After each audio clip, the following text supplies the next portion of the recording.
Hubiera cogido el día libre hoy. Mañana tengo que viajar.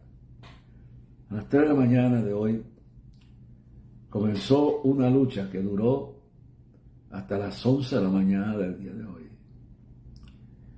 Fue una lucha tan terrible, no voy a dar los detalles, pues son gráficos lo que me pasó a mí aquí.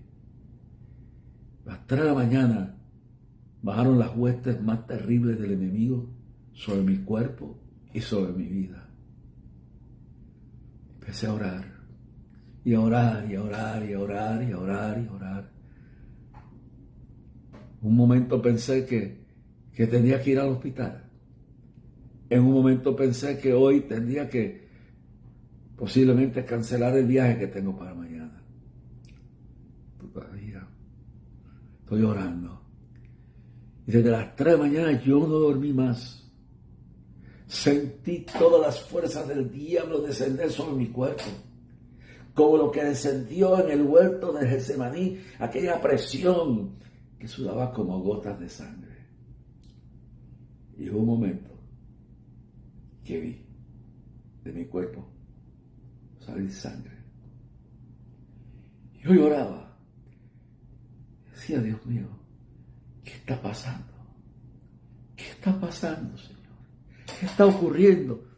El Señor me dice, porque el diablo sabe que la obra contigo que tengo es grande y usará todo lo que puede para desanimarte, deprimirte, concertarte. Y sí, no voy a decir cómo, pero llegué a botar sangre de la presión que tenía. Llegué a sentir la muerte cerca de mí. Llegué a sentir la muerte cerca de mí. Le pregunté a Dios, ¿he a morir aquí, Señor? Y la lucha seguía toda la noche. Vi aquella presión sobre mi cuerpo entero. Sentí dolor, sentí presión. Y le dije, Señor, aquí estoy, Padre. Y no fue como hasta las 11 de la mañana que empezó el milagro de la resurrección, el poder del Cristo resucitado, a levantar toda esa presión que sentí sobre mi cuerpo anoche aquí en este cuarto. Por eso sé que Dios está ahí para fortalecerte, porque hay alguien que está al punto de quitarse la vida, hay alguien que está al punto de irse huyendo, desapareciéndose, dejar su familia, dejarlo todo. Hay alguien que está al punto de quitarse la vida, dejar su familia. No lo hagas, espera en Dios, que Él es el Cristo resucitado. Y aquí solito donde estoy, no estoy solo. Los tengo ustedes. Y tengo al Señor conmigo. Sí, desde las 3 de la mañana bajó una nube de demonios sobre este cuarto, hermano. La presión que sentí fue que llegué a botar sangre, literalmente. Llegué a sentir la muerte cerca de mí. Y sé que las oraciones de ustedes son fuertes y estoy de pie aquí hoy. Por eso no iba a hacer nada, pero estoy de pie. Cristo está vivo. Nuestro Cristo no está muerto. Nuestro Cristo vive. Y porque Él vive, yo vivo. Cree la presencia de Dios. Ora por mi esposa, ora por mi hijo, por mis hijas, Kimi, Catherine, Freddy. Ora por las cosas que hieren, las locuras que afectan físicamente a uno. Mire, yo me recuerdo en estos días un señor que no sé qué pasó, estaba en un sitio, ¿no? Y este hombre tuvo algún problema y cayó muerto. Entonces, ¿qué es lo que hace? En el mundo tenéis aflicción, mas confiad, yo he vencido al mundo. Por nada estéis afanosos. Digo, lo lleva a uno porque si te ofenden, si te hieren, si te desprecian, si te humillan, si te vituperan, si te calumnian, si te van y tratan de destruir todo por lo cual has luchado, entonces viene el diablo y te dice, no vale la pena vivir. Pierdes el deseo de vivir, te deprimes, pierdes el deseo de luchar. Y la Biblia dice, someteos pues a Dios, resistid al diablo y de vosotros él huirá. Someteos pues a Dios, resistid al diablo y de vosotros él huirá. Entonces, viene y te ataca y te da ese cantazo. Ahí hay uno. Pero hermanos, se ha comprobado que el sufrimiento acorta la vida de una persona. El odio, el rencor que viene por motivo de las agresiones, de las calumnias, de las mentiras, de las cosas que la gente dice sin saber la verdad, porque el diablo le metió un espíritu de rebeldía y un espíritu de condenación y de destrucción de la otra persona. Tiene a enfermarte.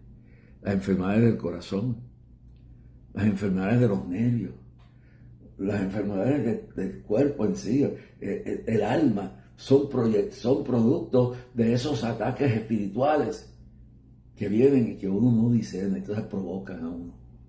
Entonces, el diablo quiere provocarte, el diablo quiere detenerte, pero tú eres una hija y eres un hijo de Dios. Y si tú tienes discernimiento, dice el que vosotros estáis mayor que el que está en el mundo y te va a ayudar a vencer. Y de esto, de la vida de Cristo, tenemos que aprender mucho.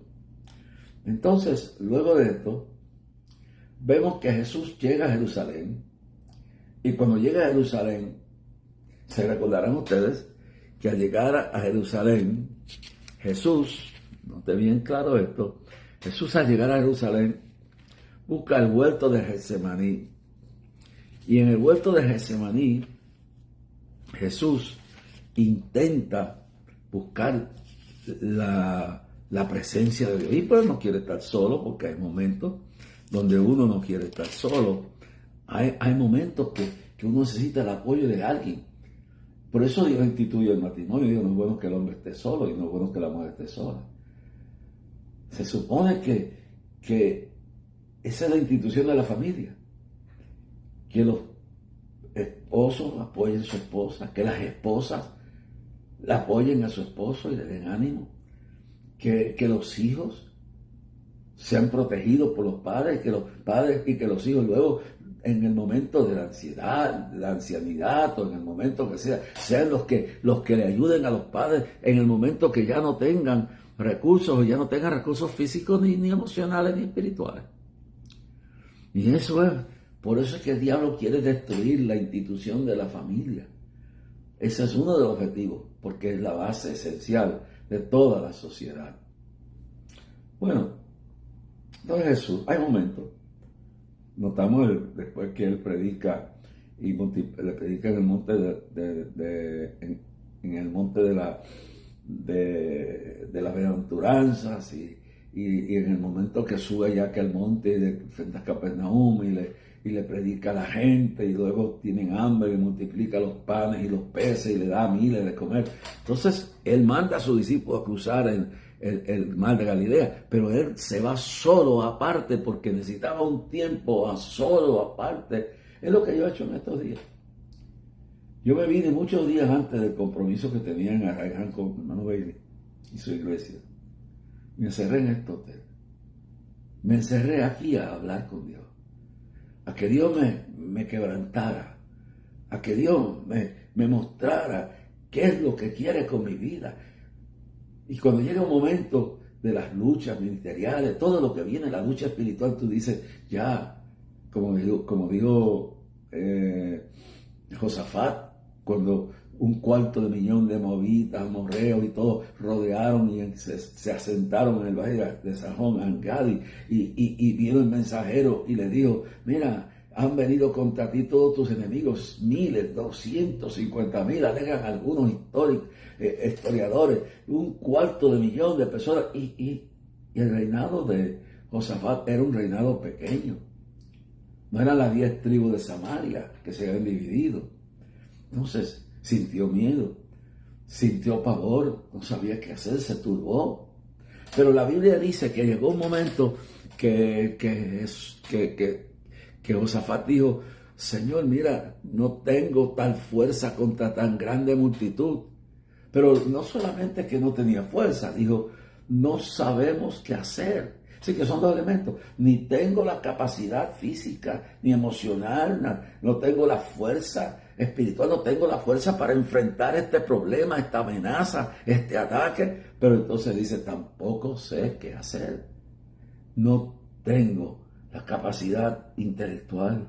No tengo la solución al problema que estoy enfrentando, ni tengo la fuerza, son más que yo. No sé, I don't know what to do, no sé qué hacer. Así que esos son momentos. Y entonces, hay momentos que tú quieres estar solo. En el caso de después que multiplica los panes y los peces y manda a sus discípulos a cruzar el mar de Galilea, y él se queda solo y se va al monte a orar. Él quería estar solo para poder saber, para poder quitar la nube de confusión, para tener la mente clara, para saber qué iba a hacer y qué iba a hacer y cómo el Padre lo iba a dirigir. Y esto es lo que pasa luego, una vez que sube a Jerusalén, una vez que tiene la Santa Cena, y ahí hay algo en el cenáculo donde ahí tiene una lucha espiritual. Ahí es que Jesús se da cuenta que alguien lo va a negar. Y entonces primero dice, cuando se acerca a Pedro, dice, tú 3 veces me negarás. No, maestro, ¿quién te va a negar? No, 3 veces me negarás. Y Pedro no lo quiere aceptar porque antes de la caída viene el altivez de espíritu. La gente que comete errores, que destruye sus vidas, que destruye sus matrimonios, que destruye su salud, que destruye sus finanzas, que destruye iglesias, que destruye países, que hacen barbaridades, no lo piensan ni creen que lo van a hacer el instrumento para eso. Entonces, cuando Jesús confronta a Pedro, Pedro no cree que lo va a negar. Pero ya Jesús, con su discernimiento y su visión profética, está mirando lo que Pedro va a hacer. Pero no solamente eso, aún en ese momento en el cual están celebrando la última cena, entonces dice, y hay uno que moja el pan conmigo aquí, que me traicionará. Entonces ya no es solamente Pedro, tiene el dolor porque le tiene que la parte humana de Cristo al recibir ese choque. Mira a Judas. Y Judas, el que mojaba con él, ¿sabe? No lo pensaba. Jesús lo está mirando, Jesús sabe que lo va a traicionar, Jesús sabe que Pedro lo va a negar, pero eso tiene que tener un efecto en la parte humana de Jesús.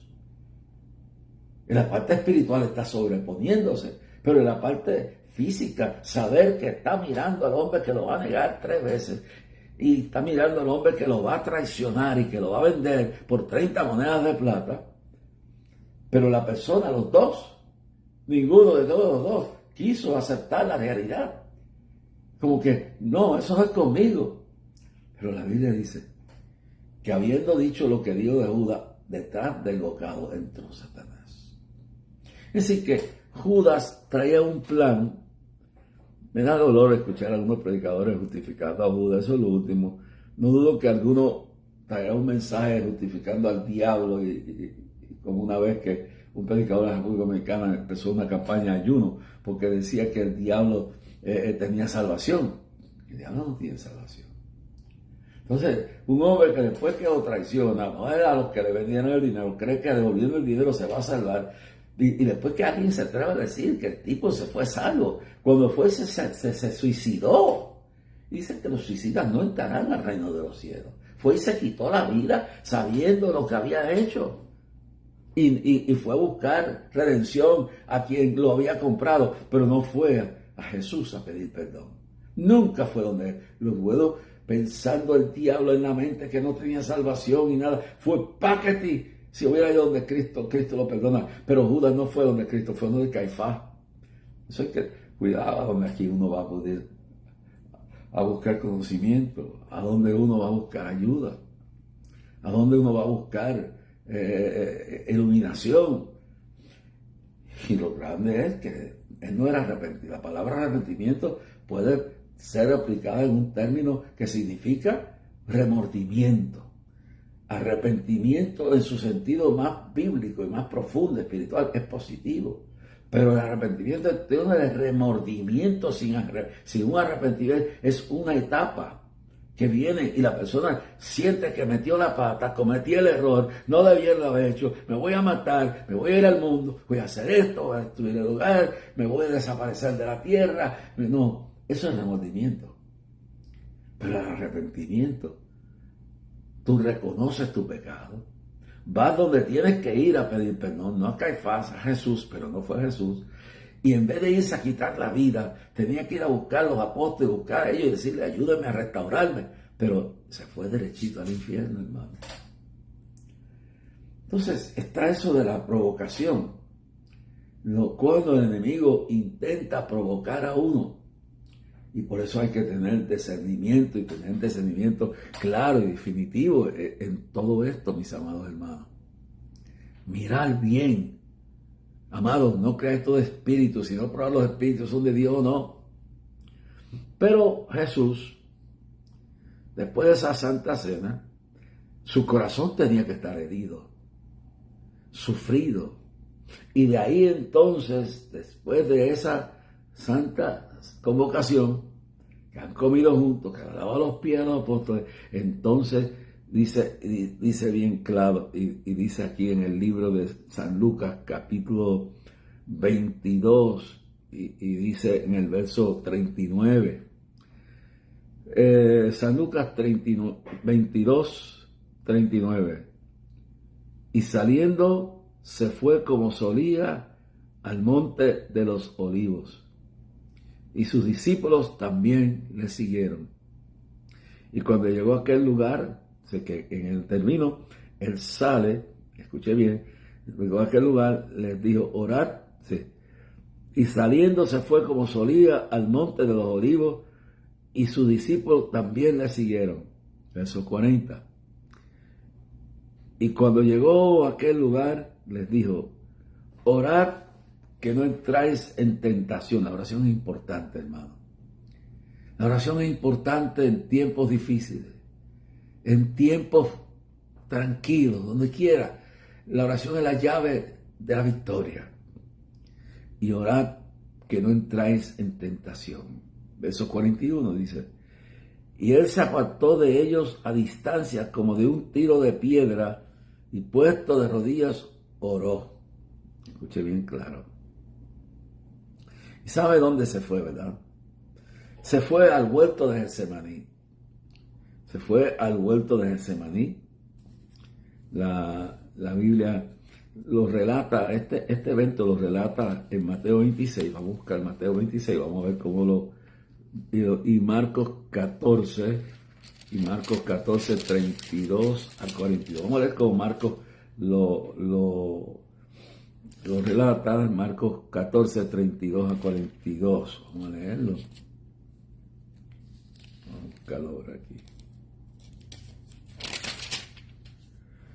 Y vinieron pues, y aquí es más claro, porque aquí va directamente en el libro de Lucas, se va de hecho, y el puerto de Getsemaní está en el Monte de los Olivos, pero no explica, y cuando dice aquí que les dijo, orad para que no entréis en tentación, y él se apartó de ellos a distancia como de un tiro de piedra, y puesto de rodillas oró.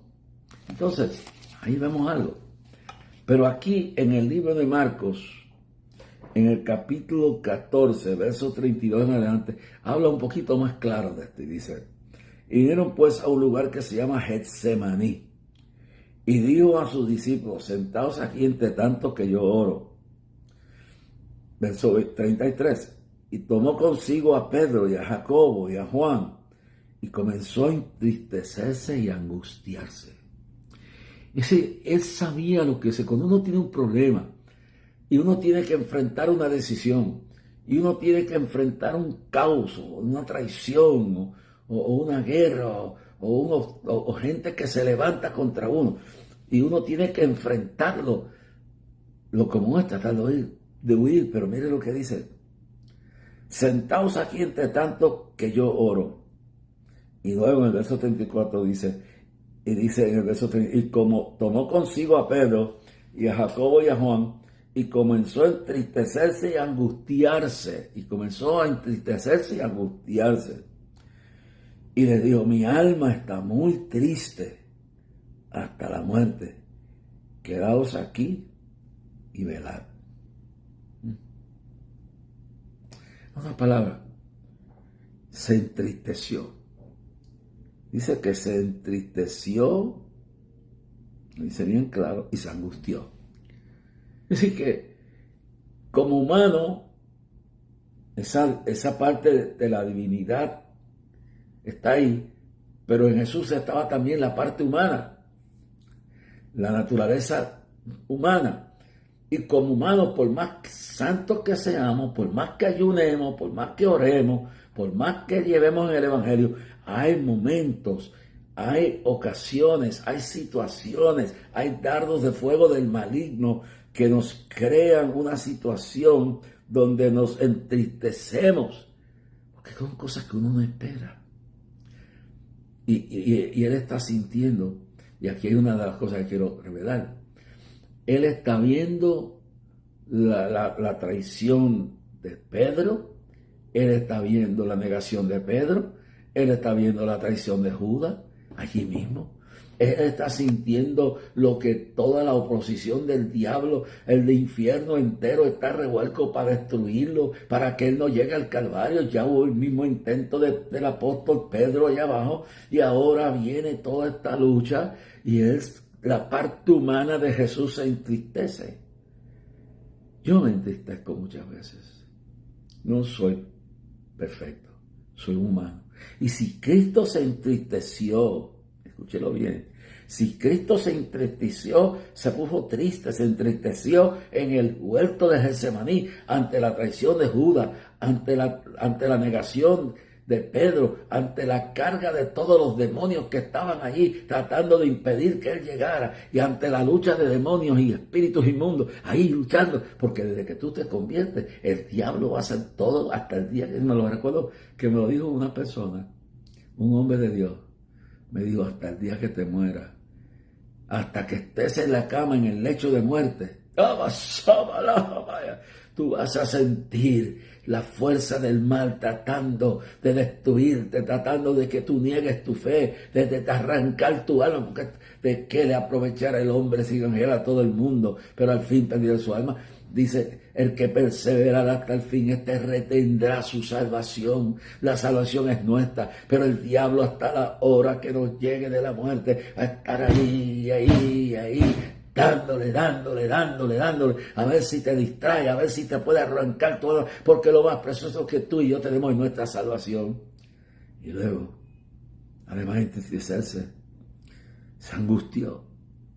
La parte humana de Jesús sintió la angustia, era el dolor de la traición de Judas que vendría en unos momentos, la traición, la negación de Pedro, la angustia de saber todo lo que iba a pasar, los latigazos que le iban a dar, las coronas de espinas que le iban a colgar, los 39 más 1 latigazos con un punto de plomo, dale, el grito de crucificarle, el grito del pueblo mismo que el día anterior lo había coronado rey, Hosana, el rey que viene, el rey que vive, la traición de un pueblo, la ingratitud de un pueblo, los suyos vino, los suyos no le recibieron, y entonces en ese huerto de Getsemaní, ya llegando allí, está sintiendo la angustia de todo lo que viene, el camino de la cruz, arrastrando los latigazos, la burla,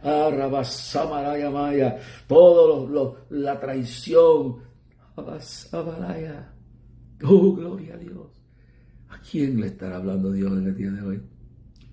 ¿A quién le estará Dios revelando que tiene que agarrarse de los cuernos del altar, que tiene que agarrarse de la cota de justicia, que tiene que poner sus ojos en Cristo y echar para adelante, no importa lo que digan, no importa lo que pase, no importa lo que venga? Pero él, como la parte humana, uno siente cuando uno trata bien a la gente y son ingratos y le pagan mal a uno y nunca ven nada más que los malos, la ingratitud, no ve todos los sacrificios que se hacen.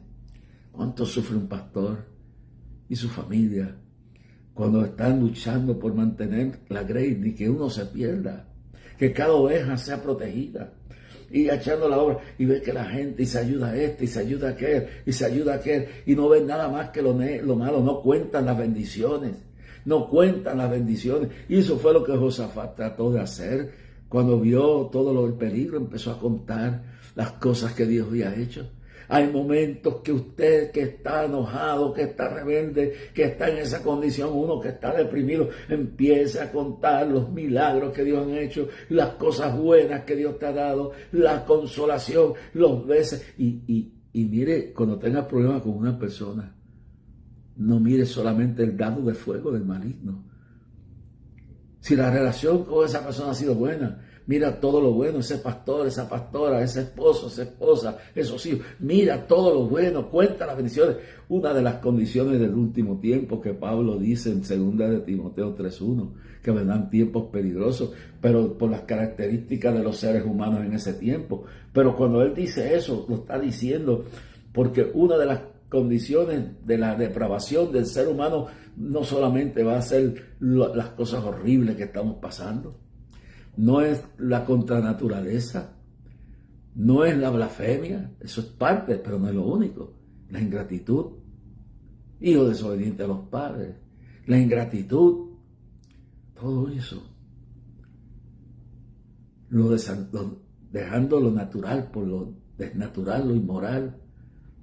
Viendo un presidente que se llama católico, que se llama religioso, Biden, en el día de hoy, el día más sagrado de todo el cristianismo, que se celebra la resurrección del Hijo de Dios y de nuestro Salvador, que complementa la salvación nuestra, sellándola, dejando la tumba vacía y resucitando, venciendo la muerte. Ese blasfemo de presidente Biden que tenemos, al comienzo de este día, declaró un día oficial en honor a la contribución de los transgéneros, un día de igualdad, de equidad, un día de depravación, un día que se celebra la resurrección del Hijo de Dios, el complemento, el llenar la realidad del plan de salvación, poniéndole el sello de la finalidad de la muerte, venciéndola. El presidente de nuestra nación, Joe Biden, una vez más proclama su enemistad contra la cruz de Cristo, su decepción, su incredulidad, su apostasía, su inmoralidad, su asquerosidad. Y proclama el día de hoy una proclama exaltando la conducta rebelde de personas que han blasfemado, porque un transgénero lo que hace es blasfemar y decir que Dios es bruto, que Dios no hizo como tenía que hacerlo. Y luego entran en una rebelión y es tan descarado el presidente que un día como hoy se atreve a proclamar una proclama oficial declarando el día de hoy en honra a la transparencia, al apoyo, al respaldo, al reconocimiento, a la elevación de la virtud de esa conducta infame, inmoral, y que es blasfema, más juicio sobre Estados Unidos, porque el pecado de los gobernantes los paga el pueblo. Esto es lo que estamos viviendo. Es increíble, es increíble. Más luego le hablaré en un mensaje a Panamá de lo que Dios me ha mostrado que está pasando en este país. ¿Se recuerdan ustedes cuando el Señor me mostró desde aquí mismo, desde Panamá, estando en la iglesia Osana, que iba a haber una crisis con el canal y que era una manera que Dios le estaría hablando a este país, porque este país está en pie por la iglesia que todavía le honra y le busca, pero que hay una cosa que se está infiltrando en todo el país, y un estado de rebeldía, un estado de corrupción, inmoralidad, y que le estaba hablando al país a través de la sequía de la represa, que es el sostén más grande de este país y que es un milagro de Dios. Y muchos se rieron, se burlaron de mí, dijeron que eso no era cierto. Pero al llegar aquí, veo las noticias El gobierno está pidiendo a la gente que racione el agua porque pronto, si no hay un milagro, que lo vamos a orar y lo vamos a ver, pero si no hay un milagro, Dios por las rodillas que nos han doblado ante el maligno, yo creo que por esas rodillas que nos han doblado, Dios va a hacer un milagro, pero es una advertencia que le está dando. Es una advertencia como la que le dio a Puerto Rico con el sur temblando, diciéndole: buscad mi rostro y me hallaréis cuando me buscaréis. Y me hallaréis cuando me buscaréis de todo vuestro corazón. Entonces, si mi pueblo se humillara, entre los cuales he invocado mi nombre, yo entonces iré de los cielos y será de su tierra. Bueno, ya el gobierno ha dado órdenes que el pueblo racione el agua. Ya los barcos de grande tamaño no pueden traficar. Ya el canal está al borde de que si no hay un milagro, yo creo que va a haber un milagro. Yo creo que las oraciones de los justos se van a oír, pero es una advertencia a lo que viene si no cambia el rumbo a este país por donde está caminando. Y claro, quiero decirle que las noticias están ahí. Tengo ahí los videos de todo lo que está pasando, hermano. La represa está al punto de naufragar. La economía de este país se vendía al piso.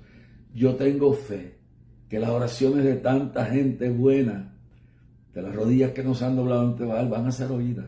Pero va a llegar hasta un momento crítico. Y en el momento crítico Dios va a oír esas oraciones y va a mandar lluvia. Pero recuérdese que si este pueblo no limpia y no barre toda la rebeldía, la corrupción que emana por todos los lugares, Dios hará justicia, porque el pecado de los que gobiernan, el pecado de los que corren esta empresa que se llama país, lo paga el pueblo, lamentablemente. Pero por amor a sus hijos, Dios va a intervenir. Va a haber una lluvia fuerte, me dice el Señor, y el canal se va a restaurar. Pero no piensen que Dios no está viendo lo que está pasando en este país. Corrupción, la corrupción en todas las instituciones del país. Desde lo más alto hasta lo más bajo.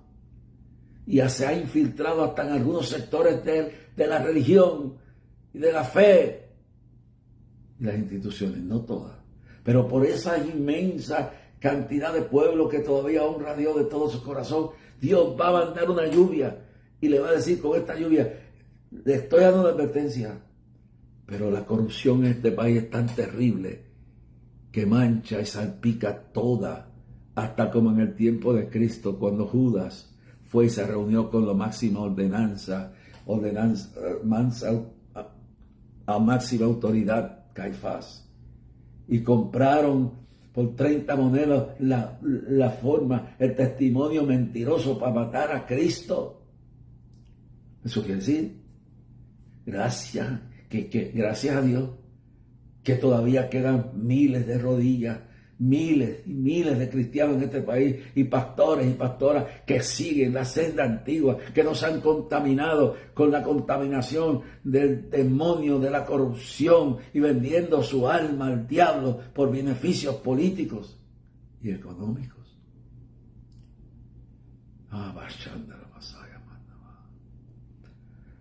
Oh, gloria a Dios. Y Jesús se fue al monte a orar. Dice bien claro. Y en el Getsemaní se fue a orar, hermano. Esto es increíble. Dice Marcos. Dice: mi alma está muy triste hasta la muerte, quedaos aquí, ¿verdad? Y yéndose un poco adelante, se postró en tierra y oró que si fuese posible pasase él aquella copa, aquella hora. Y bueno, yéndose un poco adelante, se postró en tierra y oró que si fuese posible, pasase de él aquella hora. Y decía: Abba, Padre, todas las cosas son posibles para ti. Aparta de mí esta copa, mas lo que yo quiero, mas no lo que yo quiero, sino lo que tú quieres. Y luego los halló durmiendo y dijo: pero Simón, duerme, ¿no has podido velar una hora? Alabado sea el nombre del Señor. Oh, gloria a Dios. Después se fue a orar, se fue de nuevo a orar. Y dice en uno de los relatos de Getsemaní, que era tanta la fuerza del enemigo, era tanta la fuerza del demonio, el sufrimiento te hace botar sangre. Y era tanta y tanta la fuerza del enemigo, la presión que sentía, que sudaba como gotas de sangre. por ti, por mí.